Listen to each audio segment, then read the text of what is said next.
Do you have the courage to act outwardly on what you see inwardly? Or will you die a dreamer?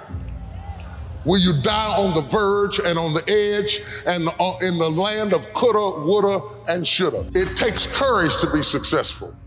It is far easier not to be successful. Misery will always have company. Success breeds contempt. If you don't want to make waves, be mediocre. Be normal and fit in. And if you're more concerned about people than you are God, then neutralize everything He put in you. Just fit in with everybody else. Dress like them, walk like them, act like them, eat like them, go where they go, think like they think, do what they do. And once you neutralize your uniqueness, you don't need courage. It takes courage to be different. It takes courage to go where you've never gone before. It takes courage to get you outside of the box. It takes courage to be successful. It takes courage to win. People don't talk about people that don't win. If you win, they're going to talk about you. Do you have the courage to stand there though the storms keep raging and the people get to talking and you stand there and say, I've come too far to turn around? It takes courage to be exceptional. It takes courage to be wise. It takes courage to be rich. It takes courage to be educated. It takes courage to be knowledgeable. Because the moment you do, but you don't talk like you forgot where you came from. Look at you, it takes courage. And I'm just wondering, in this weak, watered down, mediocre society that we live in today, in this reality TV world we live in today, I'm wondering if there's anybody left that's got the courage to say, after all I've been through, and all my ancestors have been through, and all my parents have been through, I didn't come through all of that just to fit in with normalcy. I have the courage to go after my dream. Afraid of fighting and altercations? Go train jiu-jitsu. If you're afraid of heights, work on some rock climbing. If you're afraid of the water, time to swim. It's time to surf. It's time to get out there. If you're afraid of pull-ups, if you're afraid of pull-ups, do pull-ups. If you're in squats, do squats. If you're afraid of public speaking, go speak in public. Mm-hmm. If you're afraid to start a business, start a business. Make it small. And on all these, what you have to do is you have to mitigate the risk and you have to ease yourself into it, but you got to go for it. And eventually you will overcome that fear. But the hard part is you got to take that first step. Yeah. You got to take that first step to begin to inoculate yourself against the fear of the thing that's in your mind. Because that fear generally is in your mind. Yeah. When you get up on stage to do public speaking, people are not going to throw tomatoes at you and say, "Oh my, you're an idiot, get off the stage." No, right. They're going to sit there. So there's nothing to fear. Yeah. It's in your head. Step. That's how you step into bravery. Step. Take the step.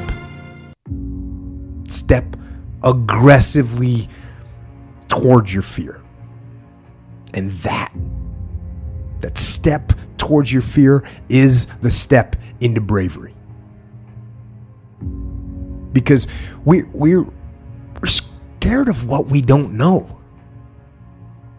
And there is only one way to learn and to know, and that is to confront that fear. You have to step, you have to go. And this simple action, this simple attitude, it answers so many questions. So many questions. How do you get to the gym every day? You step. You go. How do you change your diet? You step. You go. How do you overcome fear of failure or fear of success or fear of fear itself? You step. And how do you face the fear of the unknown? You step. Don't wait anymore. Don't think anymore. Don't plan anymore. Don't contemplate anymore. Don't make any more excuses or justifications. Don't rationalize anything else. No, no, and no. Instead, be aggressive. Take action now. And what is the first action that you need to take? What's the first step you need to take? The first step you need to take is just that. Step. You can either live your dreams or live your fears. And I think the majority of people actually are not living their dreams, but are living their fears. So I want to ask you a question.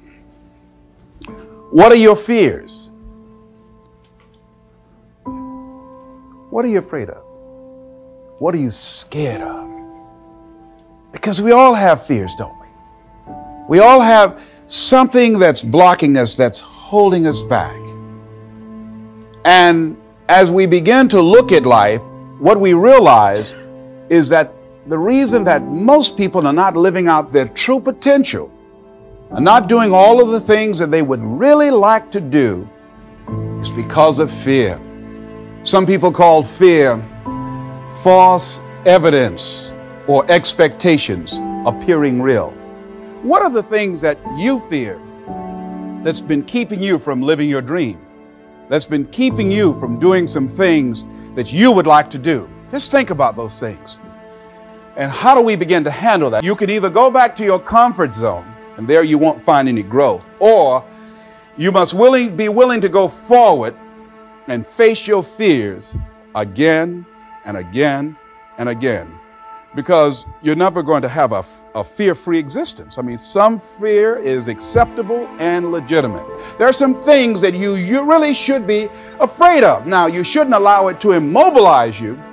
You acknowledge it, you take it into account, and you carry yourself accordingly. There are times that we should proceed with caution, but it's the difference between being stopped by fear. It's the difference between having a fear and the fear having you. So what do? One, acknowledge it, and knowing that it's okay. Don't condemn yourself for being afraid. It's perfectly fine to have some fears. You acknowledge your fears, you embrace those fears, and then you move on. You act on whatever it is that you fear. Because once you embrace it, see, what you resist will persist. What you resist will persist. So one of the most important things is to begin to embrace your fear. The fear of bodily harm, that's legitimate. Well, one of the things you find out that when you face your fears, it's not as bad as you think it is. And when people tell you, I just can't do it, I can't handle it, I mean, really, I can't handle it, what they're envisioning is that they're not going to be here. They're going to clock out like you're going to die. And guess what? We all had occasions when we confronted our fears, we had to do something we felt uncomfortable with, we didn't want to do it, and we did not die.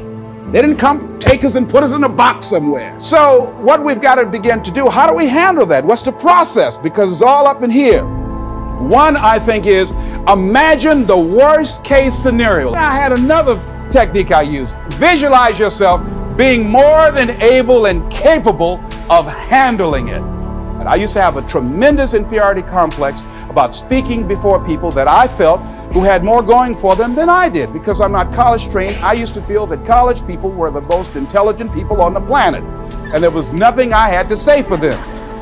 And what will they listen to me for? That's the way I felt. And so I had to visualize myself speaking before them, speaking before various audiences that had more going for them than I did, and realize and appreciate my own value, and that I was a worthwhile person, even though I didn't have all going for me. I didn't have the money, I didn't have the education that they had. So part of the process is seeing yourself being worthy, being capable, having what you need to make you a worthwhile person, and that you're more than able, and that you deserve to be listened to, or you deserve to have that dream and that passion and whatever it is that you see and envision there. You've got to see it in your mind's eye and know that you've got what it takes. So deciding as you look at your life, as you look into the future and say, what fears am I holding on to?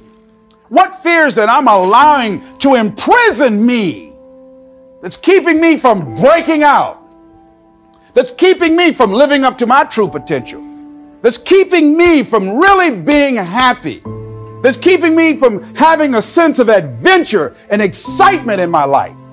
What's keeping me from controlling my destiny?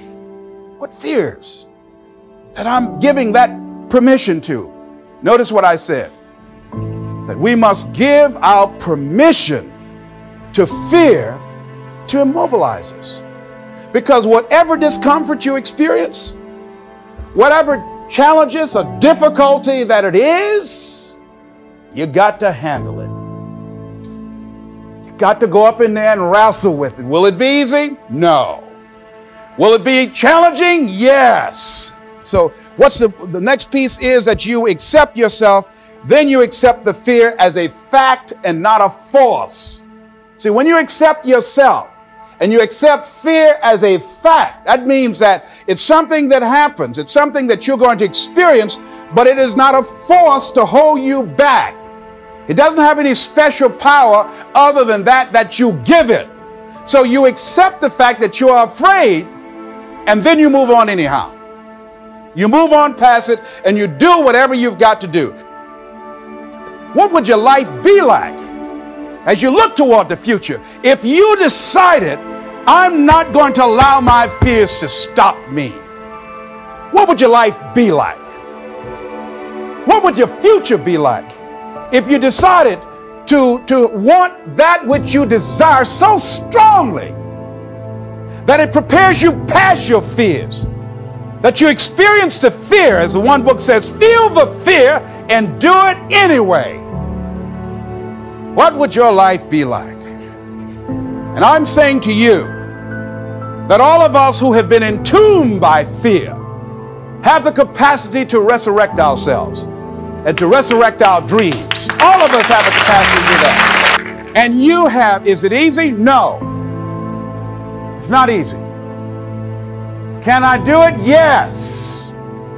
What's one of the ways to get started? Some of us need somebody to hold our hands. Sometimes we need somebody to help us out. Be willing to say, I don't know. Be willing to reach out. Be willing to get some assistance to take you to the next level. Before you are boxed and buried, decide that you're going to box and bury your fears. Decide that you're going to begin to live life on a new level, seeking out new horizons, that you're going to find more love and more joy and more ways to give more to life. God said something, I love this. He says, everything a man does for himself, guess what? He takes with him. But everything he does for others, he leaves behind. So when you begin to say, what is it that I want to leave? What contribution that I want to begin to make? What difference do I want to make in life? What is it that I want to do with the rest of the life that I have left? What chances I need to take? What risks do I need to begin to embrace? What fears do I need to step on?